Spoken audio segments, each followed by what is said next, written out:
শেষ জামানা যখন আসবে, এমন একটা জামানা আসবে যেই জামানায় এসে ইসলাম নামে থাকবে, কামে থাকবে না। নামে মুসলমান হবে, মুসলমানদেরকে গুলি করবে। শেষ জামানা নামে মুসলিম, কামে অমুসলিম হবে। কোরআন থাকবে, অক্ষরের জ্ঞান থাকবে, আসল জ্ঞান থাকবে না। মসজিদগুলো হবে চাকচক্যময়, হেদায়েতের পথ থাকবে না।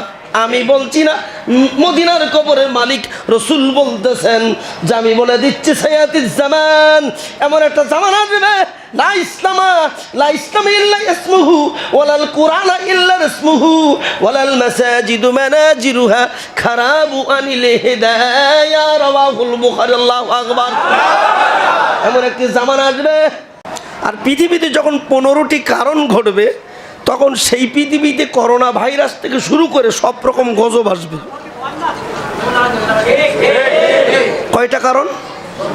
15টি। বলেন বলেন বলেন। তাহলে 15টি কারণ ঘটলে সেই দেশে, সেই বিশ্বে বিভিন্ন গজব আযাব আসবে। তার প্রথম আযাব হলো বাতাসের সাহায্যে চলে আসা। কিসের সাহায্যে? 1400 বছর আগে রসুল যে হাদিস বলেছেন, চীন দেশের করোনা ভাইরাস মাছ দিয়ে আপনি ঠেকাবেন, অথচ এখান থেকে চীন দেশ 4500 কিলোমিটার দূরে। আল্লাহু আকবার বলবেন না? ওখান তো উড়ে আসলো কিভাবে? সুতরাং মাছ পরা দরকার, এটা একটা সুন্নত। এটা কি? কোন দেশে যদি কারো রোগ হয়, রোগের সুন্নত নিয়ম হলো 3টা। কয়টা? 1 নম্বর, কোন কারণে রোগ হলো এই কারণটা খুঁজে বের করে আমাকে আল্লাহর কাছে মাফ চাইতে হবে। কার কাছে?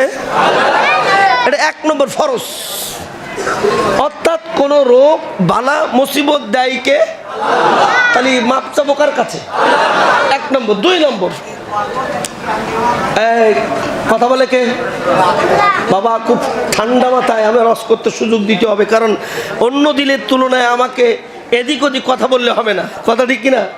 কারণ বক্তৃতা শুনছে সারা বিশ্ব। একটি হাদিসের একটি ইবারত বাদ পড়ে গেলে লোকমা দিবে সৌদি আরবের থেকে। এগুলো কঠিন জিনিস। আগে তো কিন বললাম থুড়ি, ধারকি গ্রামে বললাম ভুল হয়ে গেছে। কিন্তু এখন আর ধারকি গ্রামে এসে ভুল হয়ে গেছে বলার কায়দা আছে? এই জন্য বলতে গেলে হিসাব কিতাব করে বলতে হবে।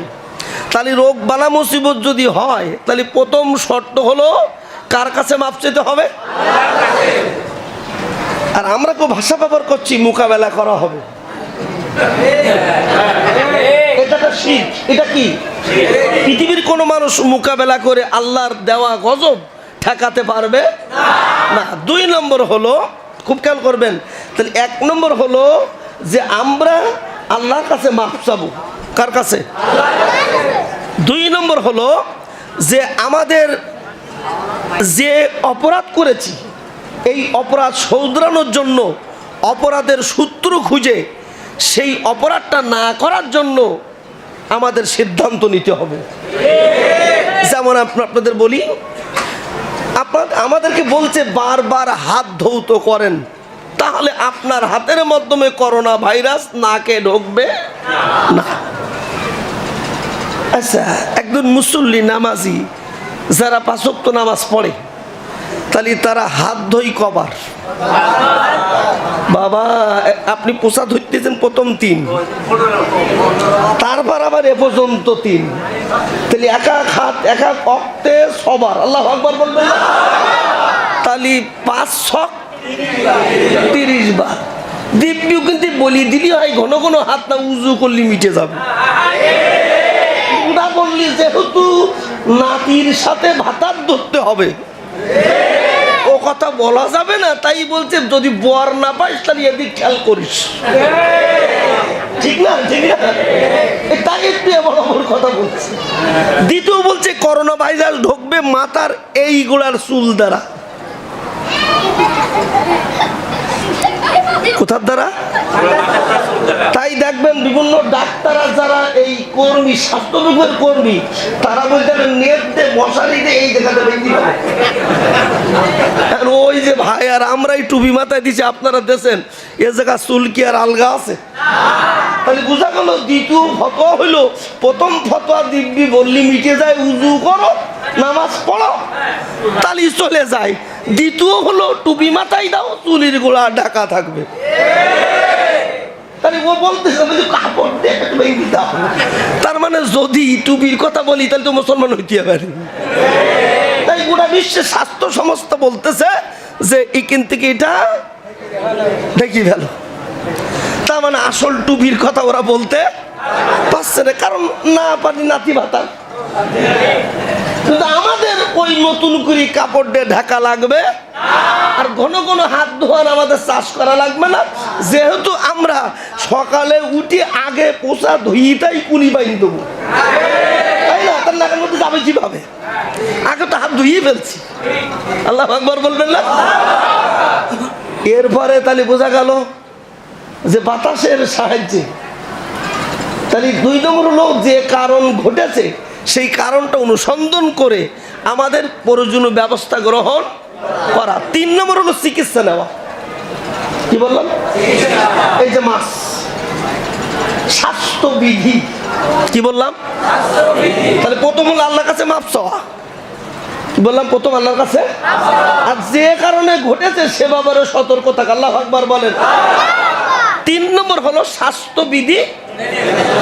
এখন স্বাস্থ্যবিধির ব্যাপারে খুব ফতোয়া দিচ্ছেন, নাকে মাস্ক পরো, মাস্ক ছাড়া যেন ভিতরে ঢুকো না, ঢুকলে কিন্তু খবর আছে, জরিমানা আছে, কথা ঠিক কিনা? 3 নম্বর তো শুরু করেছে, আর 1-2 নম্বর পাশ কাটাই বলছে মাথা চুল ঢাকো আর এদিক ঘন ঘন হাত ধো। তার মানে উজুর কথা বলতে ওদের লজ্জা পাচ্ছে, কথা ঠিক কিনা? তাহলে বোঝা গেল 15টি কারণ ঘটলে বিশ্বে গজব আসে। আমি বলছি না, মদিনার কবরে শুয়ে আছে যিনি, রসুল বলেছেন। এই 15টি কারণ কি, আর কোন 17 গ্রুপ উম্মত 17টি অপরাধ করলে যদি দুনিয়া থেকে এখনই তওবা না করে মরে যায় উনি জান্নাতে যাবেন না। আমরা এখানে কি জাহান্নামে যাওয়ার জন্য এসেছি? জান্নাতে যাওয়ার জন্য এসেছি। কারা কারা একটু হাত উঁচু করে দেখান জান্নাতে যেতে চান? জান্নাতে। আল্লাহু আকবার বলেন। আমাদের কিছু বক্তা আছে উঠিবার আগে ধুইয়ে মুছি কুটি হাদিস নেই, কোরআন নেই, উঠিবার দ্রুম করে বলতেছে বলছে ওই হুজুরির নাম লেখাও। আর কিছু বক্তা আছে যারা চুক্তি ভিত্তিক এসি 50,000 1 লাখ না হলে বলে ও বাংলা রেট কত, বলছে 70,000। উড়ির নিশু কত হাজার? এ প্রথম দায়ী হলো কমিটি। বিশ্বাস করেন আজকের আপনার এখানে যারা আসছেন, আপনাদের এখানে আসার কারণে আমার কি অগ্রিম 5,000 টাকা পাঠাইছে? তাহলে আমার অগ্রিম টাকা পাঠায়নি, কত দেবে তাও জানি, গাড়ি ভাড়া দিতেও পারে, তোমার ভাঙি দেওয়ার বাড়ি আর কি দিতে পারবো না, বললি তো হয়ে গেল। তাহলে এখানে বোঝা গেল আমার নিয়ত আপনাদের কারণ নিয়ত কিন্তু গলত নেই, এখানে সবার সহি নিয়ত নিয়ে এসেছেন। আর ওখানে নিয়ত কি না, কমিটি বলছে ওই বড়ালি আল্লাহ ইসে আব্দুল আলমিনের, তাহলে ওর ওপরে আমাকে নিশু গোলাম রব্বানি, কেন লোক বেশি হবে? তাহলে উদ্দেশ্য লোক বেশি হলেই সওয়াব হবে, আর লোক কম হলেই গুনাহ হবে। এ হাদিসে কি লেখা আছে? তাহলে এটাই হলো প্রথম হলো কমিটি গুমরাহি। কমিটির লক্ষণ ভালো না, উমুক হুজুরের আনলি টাকা 2 টাকা বেশি হবে, লোক বেশি হবে, লোকজন বলবে একখান মাহফিল দেশ, ঠিক না? ঠিক না? ঠিক না? আর ওদিকে বক্তা চিন্তা করছে দাঁড় কি মসজিদে যাবো, বক্তা হবে না, পথটা কমে যাবে। আমি বড়ালের হুজুর, আমি কলার হুজুর, আমি দাঁড়কির হুজুর, এই জায়গায় থাকলে তো চার দাম উঠবে না। তাহলে কোন জায়গায় স্টেজ যেখানে, মাইক যেখানে, জেনারেটর যেখানে, বিরাট ব্যাপার 25-30 হাজার টাকা, বলে ওখানে আমার নামটা, আমার সময় নাই, কবে ডায়েরি খালি নেই, ডায়েরি খালি, খালি থাকার পরও বলবে ডায়েরি খালি নেই, কথা বলে ঠিক কিনা? তাহলে 2 নম্বর বক্তা গুমরাহি। প্রথম কি? কমিটি। ধরে বলেন লেখেন, প্রথম কি? 2 নম্বরে বক্তা। 3 নম্বর হলো এই জেনারেটর, মাইক, স্টেজ যারা, ওরা বলতেছে কোন বক্তা আনবা? বলে ও বড় বক্তা। বলে তালি বলো, সাউন্ড লাগবে বলে 25টা।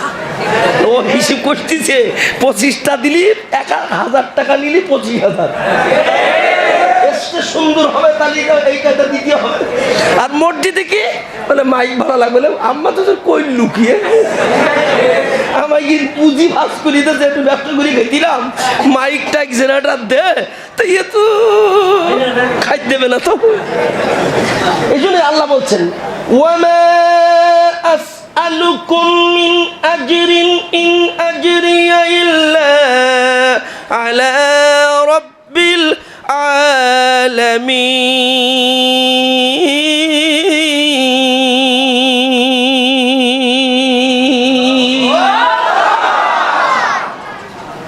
আমাদের দাওয়াতি কাজের বদলে আমরা কোনো প্রতিদান চাই না। মানুষের কাছে চুক্তি যায় করে, বিশ্বাস করুন, চুক্তি করে ওয়াজ করে আসতে হারাম। যে বক্তা চুক্তি করে আসবে, এরা যে দাওয়াত দেবে সেও হারামি পথে। সুতরাং কত লোক হলো কি হলো না আপনার দেখার দরকার নেই। ওয়ামা আসআলুকুম মিন আজরিন, আমাদের দাওয়াতি কাজের বদলাতে কোনো প্রতিদান চুকাই আনবো না। ইন আজরিয়া ইল্লা আলা রাব্বিল আলামিন, আমাদের এই দাওয়াতি কাজের বদলাতে শুধুমাত্র আল্লাহর কাছে প্রতিদান চাই। সূরা ইয়াসিন আসুন, ইত্তাবিউ মান লা আসআলুকুম আজরা ওয়া হুম মুহতাদুন। ইত্তাবিউ মান লা আসআলুকুম আজরা ওয়া হুম মুহতাদুন, যে সমস্ত ব্যক্তিরা তাদের দাওয়াতি কাজ যারা কোনো প্রতিদান চাই না, তারাই সুপাপ্রাপ্ত, তারাই ইহদিনাস সিরাতাল মুস্তাকিমের পক্ষে।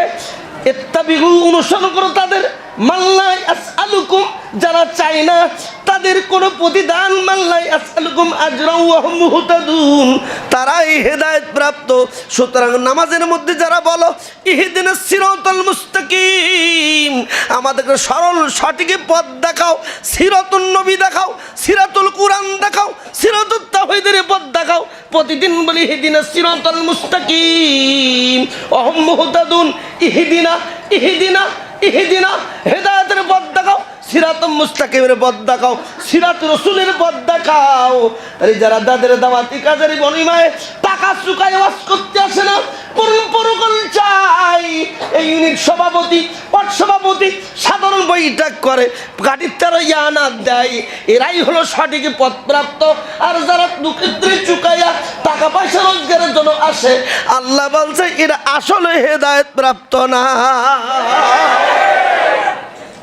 আমি এক ওয়াজ করছিলাম জামতলায়, এখান থেকে গত বছর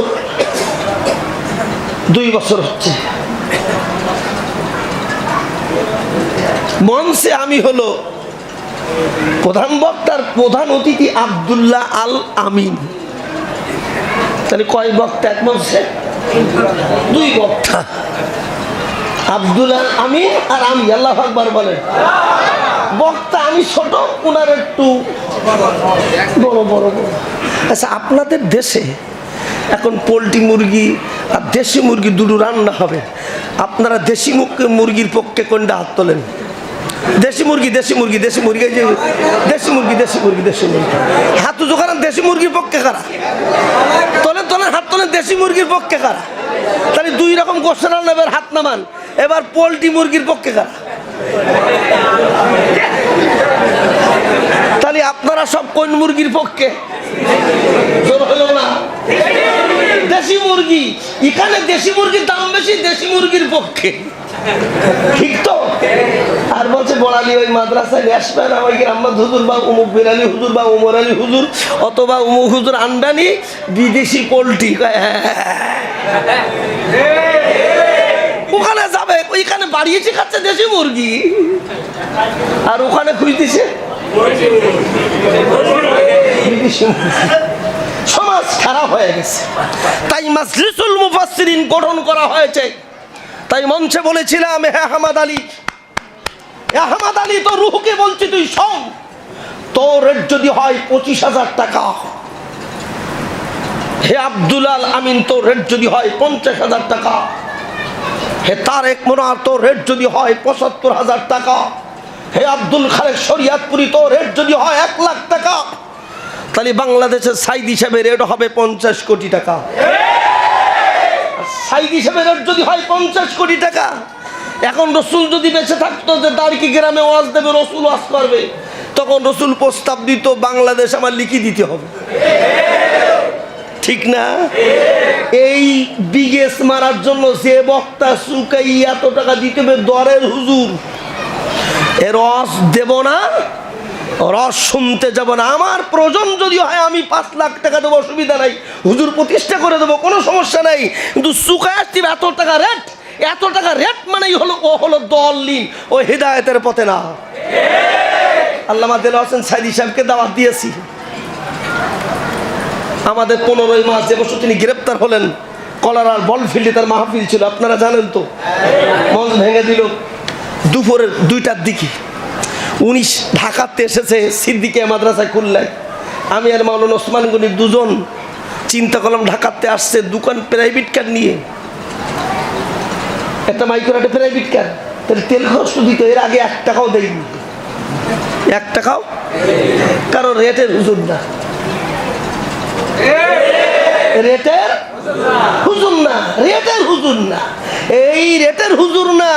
এখন তেল খরচ তো আগে দেয়নি, কি করা যায়? 2 জন চলে গেলে 1010 টাকা, 2টো প্রাইভেট কারের তেল খরচ কত? মহাদেশ আব্দুল খালেক সাহেব বলছে, আহমদ আলী ড্রাইভার কাছে জিজ্ঞেস করো কোনো তেল আর মোবিলির টাকাটা ওঠে, যে এই ড্রাইভার দুটো ডাকলাম এদিকে খরচ কত?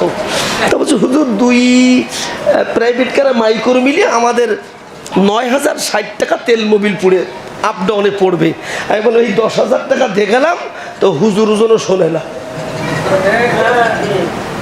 তবে হুজুরির আমরা দেখি কিছু দিতে পারি, আলাদাভাবে ওদের দিলাম। দেড় হুজুরির টেবিলে গিয়ে বসলাম, 1 গ্লাসের দুধ নিল, গ্লাসের দুধ নিয়ে বলছে আহমদ আলী আমাকে এভাবে রাখছো আহমদ আলী। আমি বলেন হুজুর যা বলবেন তাই শুনবো।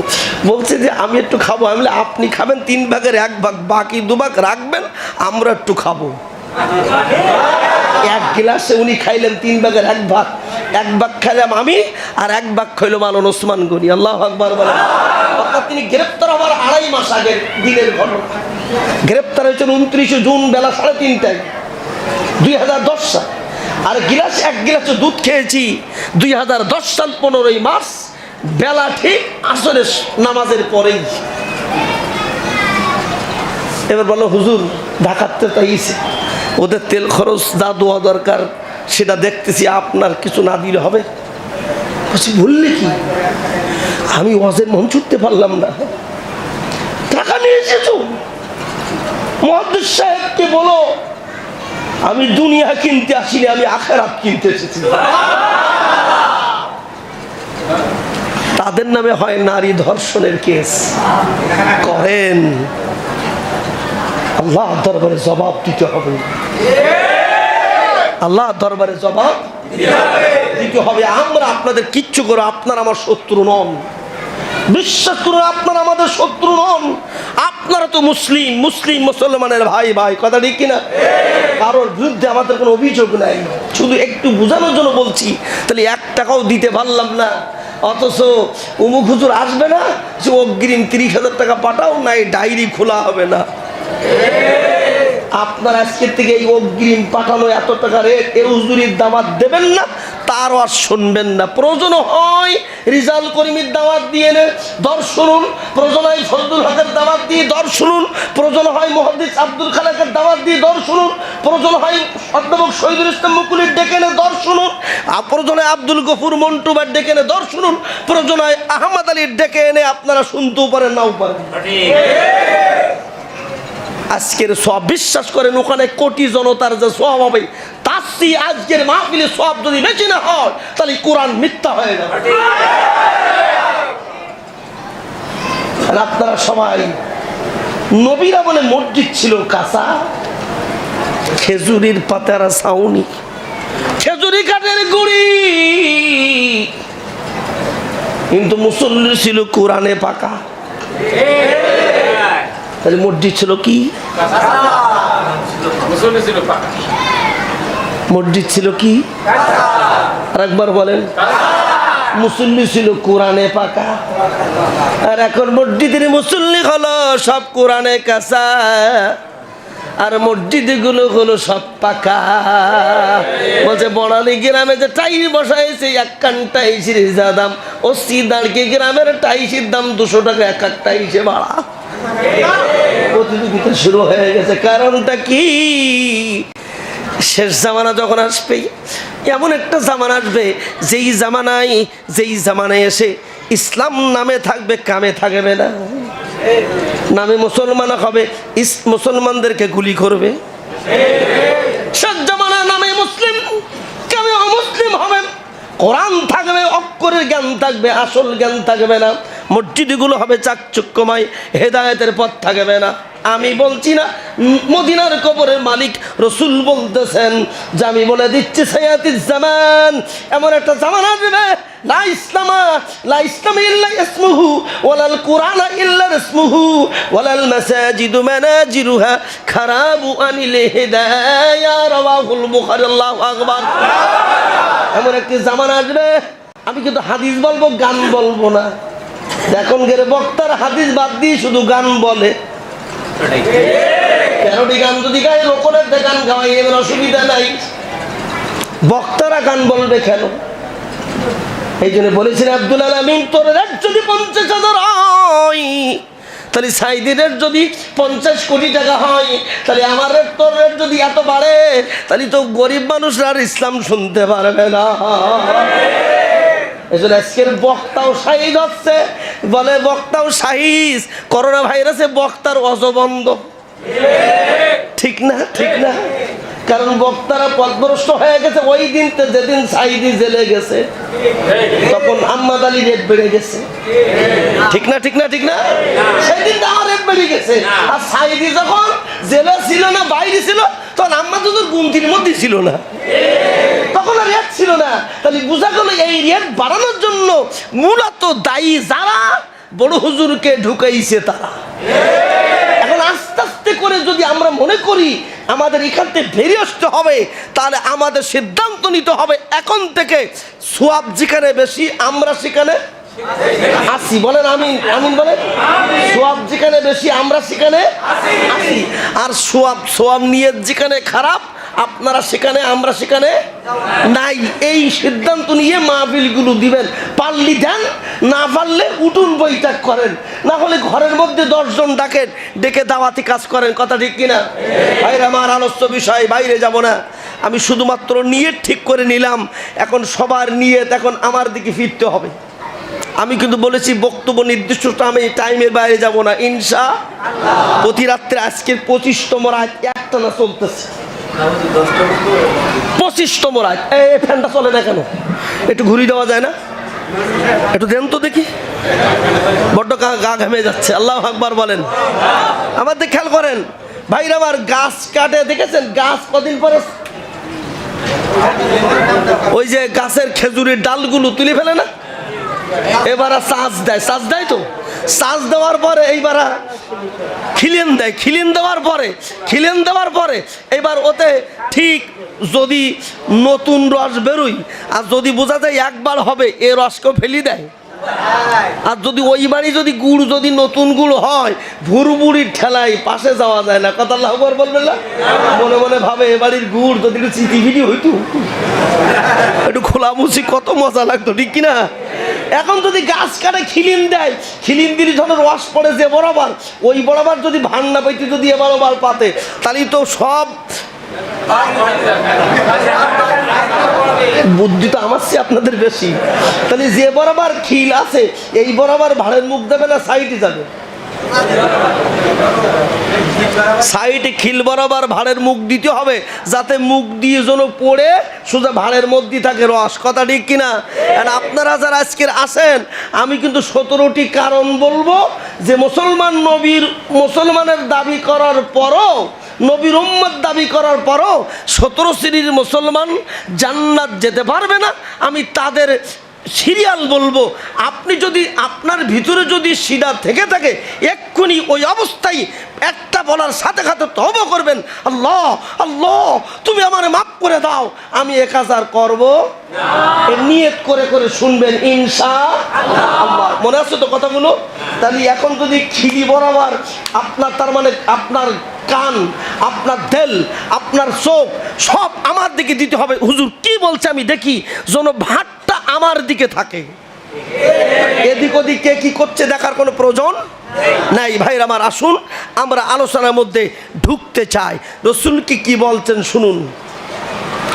রাসূল কি বলছেন? যখন রসুলের বয়স যখন 40 বছর না, তার বয়স ছিল 37 বছর। কত বছর? তিনি একটি গর্তের ভিতরে ঢুকলেন। সেই গর্তের নাম ছিল গারে হেরা।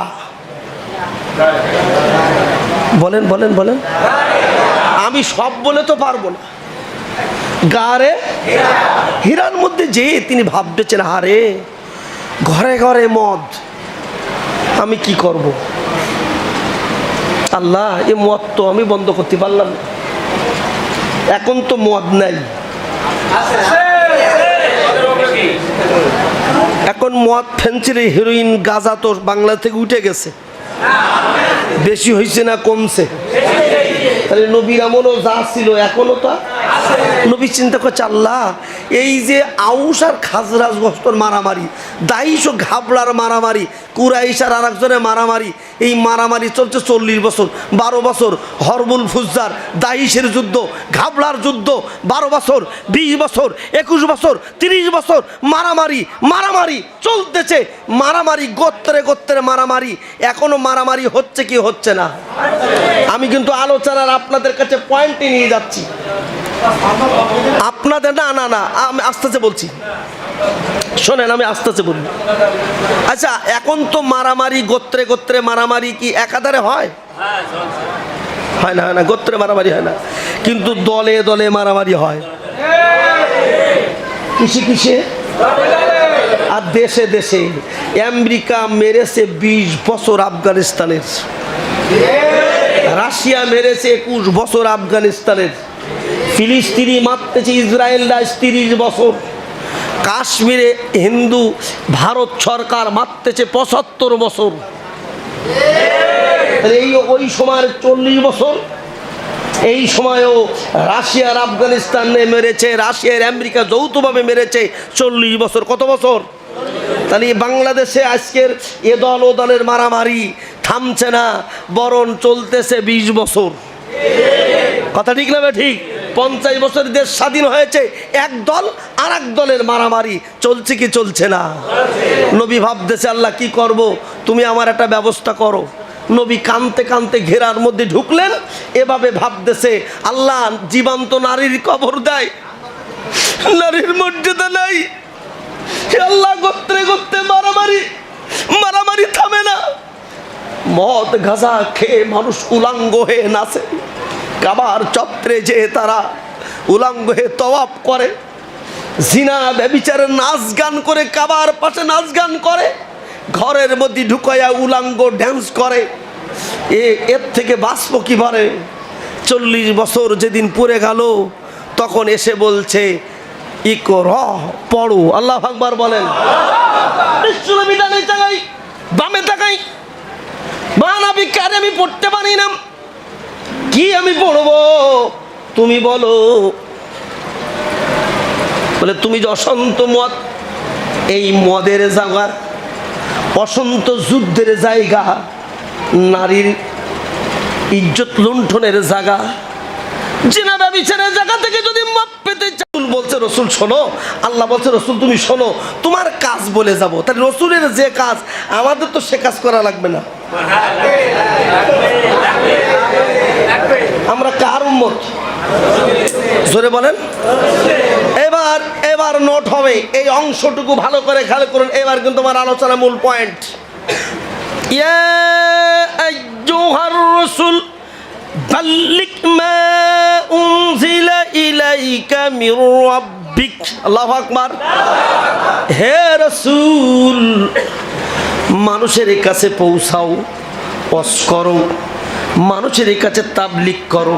বাল্লিগ পৌঁছাও, তাবলিগ করো, মা উনজিলা ইলাইকা মির রাব্বিক, তোমার প্রভুর পক্ষ থেকে যা নাজিল হয়েছে এই দ্বারা ওয়াজ করো। এদিক ওদিক ওয়াজ করলে তোমার হক আদায় হবে না। আলাউ তাকাওয়ালা আলাইনা বাদাল কাবিল, আমার কথা না বলে যদি তোমার কথা তুমি বলে দাও, লা খাসনা মিনহু বিল ইয়ামিন, আমি আল্লাহ তোমার দুই হাত ধরে বেঁধে ফেলবো। কাকে বলছে? জোরে বলেন, আরো জোরে। কাকে বলছে? কে বলছে? হ্যাঁ মোহাম্মদ, আমার কথা না বলে যদি তোমার কথা বলে বলে চালু করে দাও, কিসসা কাহিনী বলে যদি তুমি চালু করে দাও, কোরআনের রচনা করে যদি তোমার কথা ঢুকিয়ে দাও, আমি তোমার দুই হাত ধরে বেঁধে ফেলবো। লা খাজনা মিনহু বিল ইয়ামিন, সূরা আল হাক্ক। নবী তখন কাঁদতেছে, আল্লাহ তুমি যদি আবার দুই হাত ধরে বেঁধে ফেলো, বাঁধার পরে কি করবে? ওলাউ তাকাওয়ালা আলাইনা বাদাল কাবিল, হে মুহাম্মদ, আমার কথা না বলে ওই কথার মধ্যে যদি কিছু কথা ঘুরিয়ে বলো, চাপিয়ে দাও, কোরআন বলার সময় যদি ওর মধ্যে নিজের কথা ঢুকিয়ে দাও, তাহলে আমি তোমার দুই হাত ধরে বেঁধে ফেলবো। নবী কাঁদতে কাঁদতে জমিনের বুকে পড়ে গেলেন। কাঁদতে কাঁদতে আবার হুশ ফিরে বলছে, আল্লাহ তুমি আমার হাত ধরে বেঁধে ফেলবে, বাঁধার পরে কি করবে? লা খাসনা মিনহু বিল ইয়ামিন, সুম্মা লা খাসনা মিনহু বিল ইয়াতিন, যেই কণ্ঠ দিয়ে তুমি আমার কথা না বলে নিজের কথা বলে চালিয়ে দেবে, আমি তোমার কণ্ঠনালী এক টান দিয়ে কেটে ফেলবো। আল্লাহু আকবার।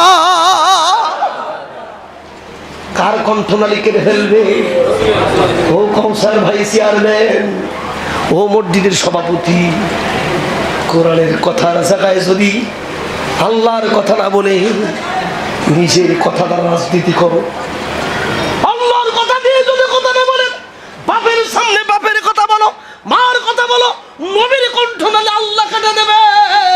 সুতরাং বাংলাদেশের মুসলমানরা শোনো, তারকে গ্রামের মুসলমানরা শোনো, নবীকে বলছো যে আল্লাহর কথা না বলে তোমার কথা বলি চালিয়ে দাও, আমি তোমার কণ্ঠনালী কেটে ফেলবো। ও বাংলাদেশের দাঁড়িয়ে গ্রামের লোকেরা, আল্লাহর কোরআন দ্বারা যদি কথা না বলে অন্য মত পথ সমাজ রাজনীতি দ্বারা কণ্ঠ দিয়ে তোমরা স্লোগান দাও, তোমার কণ্ঠ আল্লাহ কেটে ফেলবে। কথা কার? নবীকে যদি কণ্ঠনালী কেটে দেয়, আহমদ আলী তুমি কেডা? আমার ভয় হচ্ছে। 27 বছর বক্তব্য করতেছি, এই আয়াত পাওয়ার পরে কেঁদেছি কতবার। আল্লাহ যদি কোনো কথা আমি ভুল বলে ফেলি, তুমি আমারে মাফ করে দিও। তাহলে আপনারা আজকের 17 গ্রুপ যদি কেউ হয়ে থাকেন, যদি কোনো কথা ভুল বলে থাকেন, আল্লাহর কাছে মাফ চাইবেন, আমার ভুল হয়ে গেছে, আমি কোরআন বিরোধী একটাও কথা বলবো না। আমার কথা, আমার কাজ, আমার চাউনি, আমার কর্ম, আমার রাজনীতি, আমার বিয়ে, আমার শাদী, কোরআনে যা বলবে আমি তাই বলবো, উল্টা বলবো না। তাহলে এই কণ্ঠ দাবে জান্নাতে, আর উল্টা যদি বলো 17 গ্রুপের মধ্যে চলে যাও, তাহলে হবা জাহান্নামী। তাহলে জান্নাত চাই কারা কারা? আল্লাহু আকবার বলবেন না? আল্লাহ কিন্তু মাফ করার মালিক, ঠিক না বে ঠিক? আমরা কাউকে জাহান্নামে দিতে চাই না, সবাইকে জান্নাতে যাওয়ার জন্যই তো এসেছি। কথা ঠিক না? ক্ষমা করে দিতে হবে। কেউ যদি ভুল করে থাকে আল্লাহ যেন তাকে মাফ করে দেয়, বলেন আমিন। আমরা খবরদার কাউকে যেন গালি দিয়ে তাড়িয়ে দেবো না, বরং তাকে ডাকবো, ডেকে মাহফিলে ওয়াজ শোনাবো, ঠিক কিনা? আমরা চাই আওয়ামী লীগ, বিএনপি, জামাত, জাতীয় পার্টি, হাটহাজারী, তাবলিগ, পাবলিক যারাই মুসলিম সবাই কোরআন শুনুক, কোরআনের পক্ষে কথা বলুক। এখানে কোনো দলের ওয়াজ হবে না, ওয়াজ হবে কোরআনের, ঠিক তো?